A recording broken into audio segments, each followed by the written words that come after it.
नवीन fridge घेतलात का? तर फ्रीज फर्स्ट टाईम यूज करण्यापूर्वी काय काळजी घ्यायची ते बघूयात आपण. फ्रीज घरी आल्यानंतर लगेच ऑन करू नका. किमान 3 ते 4 तास ऑफ ठेवा. कारण ट्रान्सपोर्ट दरम्यान आतली गॅस हललेली असते, ती सेटल होणे खूप गरजेचे असते. फ्रीज ऑन करण्यापूर्वी आतून कोरड्या कपड्याने किंवा साध्या हलक्या ओल्या कपड्याने स्वच्छ पुसून घ्या. केमिकल क्लीनर वापरू नका.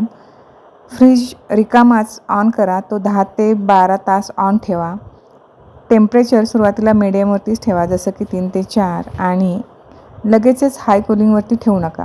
10 ते 12 तासानंतर फूड आयटम्स ठेवा. तेव्हाच कूलिंग प्रॉपर झालेली असते. फ्रीजच्या मागे किंवा बाजूला थोडीशी जागा ठेवा. एअर फ्लोसाठी चांगलं राहतं आणि फ्रीज ओव्हरहीट होत नाही. पहिल्या 24 तासात फ्रीज वारंवार उघडू नका. कूलिंग स्टेबल होण्यासाठी मदत होते. त्याचसोबत फ्रीजसोबत दिलेलं मॅन्युअल देखील नक्कीच वाचा, कारण प्रत्येक मॉडेलनुसार इन्स्ट्रक्शन वेगवेगळे असू शकतात. प्रत्येक मॉडेलमध्ये काहीतरी स्पेसिफिक इन्स्ट्रक्शन दिलेले असतात, जे फॉलो करणं खूप महत्त्वाचं असतं.